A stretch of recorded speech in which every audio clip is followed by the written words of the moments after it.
Hello Earth Signs, hello Gemini, Libra, and Aquarius. Welcome dito sa aking channel. Kapalarin 888, Earth Signs, Gemini, Libra, and Aquarius. Ano ba ang messages, vibration, gabay energy para sa inyong lahat? The general reading guys, so pwede kang makaresonate. Gamitin mo ang iyong intuition sa panonood. Lunes, energy para sa mga Air Signs, Gemini, Libra, and Aquarius. Okay, one more. Air Signs, Gemini, Libra, and Aquarius. Okay, thank you. Okay. Kumuha tayo dito ng isang bara.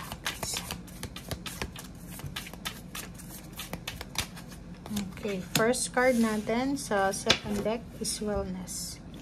Okay guys, so etong barahang ito is Jade. May Jade ka ba na crystal? Pwede mo siyang magamit sa araw na ito para sa iyong health and wellness. So, sa araw na ito, sinasabi ng barahan na pwede daw na may recovery, may health recovery.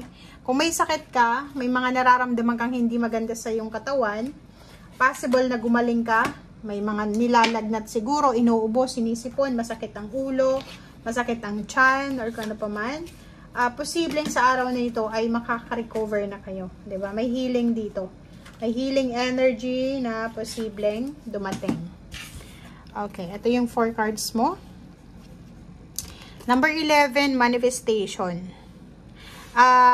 Comment down below if resonated ka. Pero may iba sa inyo ditong Air Signs, Gemini, Libra, and Aquarius na kasalukuyan silang nakakaranas ng financial problems. May mga utang na kailangan bayaran, may mga kailangan na isettle na bills, may mga kailangan na isave, parang ganon. So, may mga financial na problema yung iba. But, kung makikita mo dito, sinasabi ng baraha sa'yo dito na be strong. 'Di ba? If ever man may financial na problema ka, paki-comment sa comment section dito guys. Kung halimbawa sa araw na ito is deadline ito ng utang mo, or ng bahay, or sasakyan, or kung naman to na mga kailangan yung isettle na mga bills nyo, or kung ano pa man, be strong guys. Be strong, and balansehin mo yung iyong emosyon, okay? Kalmahin mo ang iyong sarili. Yun yung sinasabi sa'yo dito ng barahang to. Kailangan mong kalmahin, breathe in, breathe out, huwag kang magpapanik, okay? Kasi sa 27 card nito, na number 9, may posibleng magandang balita. May mga balita dito na pwedeng makatulong sa'yo, or pwedeng makatanggap ka ng chat call na may mga tao or na pwedeng sitwasyon na makakatulong sa'yo. Lalo na kung financial problems to. Okay, next is, sinasabi ng baraha na makakatanggap ka ng solusyon, answered prayers, regarding sa kung ano man tong mga pinagdadaanan mo, emotional man or financial. But yung pinaka main message sa araw na ito na may healing na mangyayari sa buhay mo, mapa-health man yan or wellness. Okay, thank you.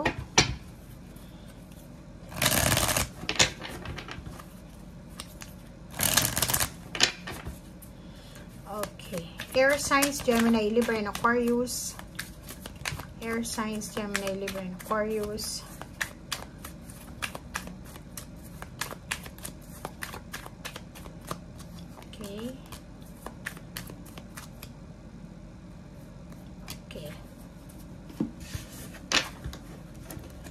Okay guys.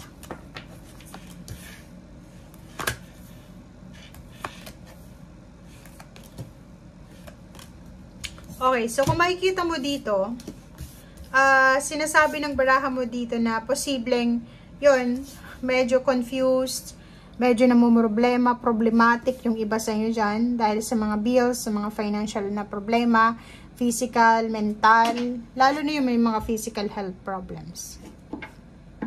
But, sinasabi ng baraha sa'yo dito na luckily, 'di ba? Miraculously. Ano man itong pinagdadaanan mo, ano man itong confusion, disappointments, problema, ay posibleng matapos na ito.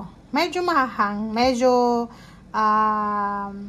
lalaylo, 'di ba? Yung parang sinasabi ng baraha, medyo magkakaroon ng positive, mapupos muna.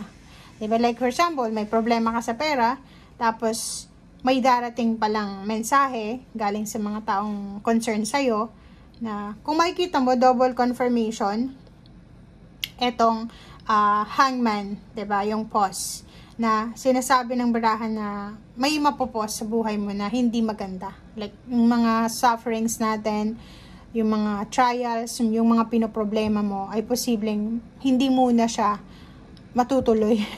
Yung parang medyo makakahinga ka ng malalim sa araw na ito kasi may magandang balita. So, double confirmation siya. Kasi dito siya.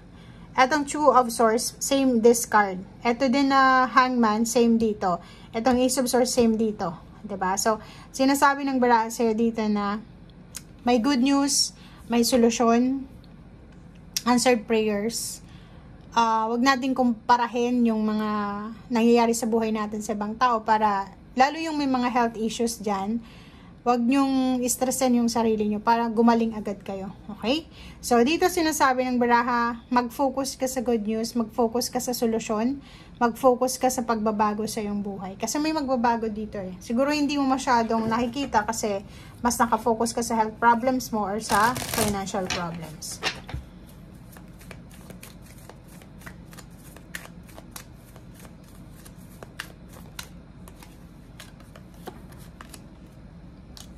Okay. Okay, so dito din, nakikita natin dito na may posibleng ibang air signs sa Gemini, Libra, and Aquarius na may magbabalik sa buhay mo. 'Di ba? Parang yung iba sa inyo dyan, may babalik sa buhay nyo, like mga family members to, mga may kaaway siguro kayo, or may mga hindi kayo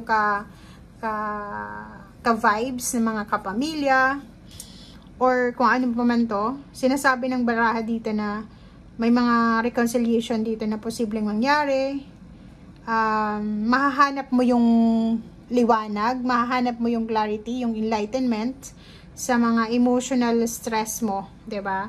So, kung ano man itong mga bagay-bagay na ito na nagbibigay stress sa'yo, sinasabi ng baraha sa'yo dito na huwag kang mag-alala kasi may liwanag dito eh, may darating. 'Di ba? So, etong Ace of Cups is parang sinasabi sa iyo na huwag kang mag-alala, mahahawakan mo na yung cups. Magiging mas maayos na yung situation mo ngayon compared sa nakaraang mga araw, 'di ba?